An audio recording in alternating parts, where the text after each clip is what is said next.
Il nuovo stadio del Cagliari, tempi incerti, sindaco Truzzu. Il Grig ha detto che non ci sono tutte le carte in regola per poter dare atto a questo importante progetto. Lo ha detto il Grig, non è che il Grig faccia legge, è un'opinione penso del Grig.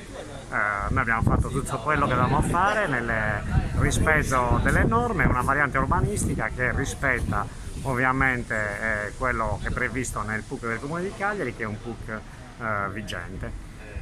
Il progetto del nuovo stadio, il centrosinistra ha detto troppo cemento, addirittura si è parlato di speculazione edilizia. Ma io non riesco a capire come si possa parlare di speculazione edilizia dove nel momento in cui, come hanno detto loro stessi, gran parte degli investimenti sono investimenti pubblici, sono investimenti che vengono realizzati quindi dall'amministrazione per regalare spazi pubblici al quartiere e alla città, che prevede una riqualificazione complessiva del territorio dove non c'è consumo di suolo, perché stiamo parlando di opere che andranno a sorgere su quello che oggi è un parcheggio, e non penso che possiamo dire che un parcheggio sia qualcosa di attrattivo per i cittadini, quindi il suolo comunque, essendoci il parcheggio, è stato già consumato, in cui rispetto alla delibera precedente, rispetto anche ai volumi, diciamo, ai volumi che erano previsti nel PUC, noi li abbiamo diminuiti.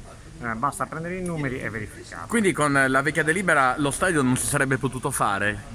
Ma era già noto a tutti, perché la conferenza di servizi aveva già posto tutta una serie di come dire, osservazioni e di vincoli che determinavano una modifica di quella proposta di delibera.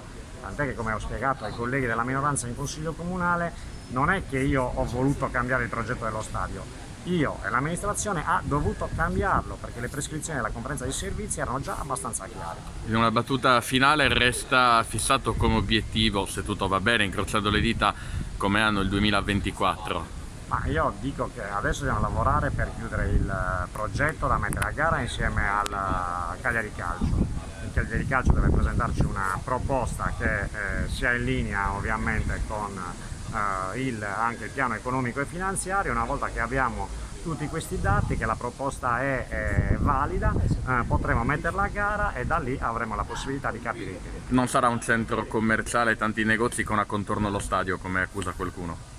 Ma diciamo che c'è la possibilità oggi, grazie anche alla disponibilità della regione, probabilmente di non realizzare il centro commerciale. Se questa è una strada percorribile, la percorreremo.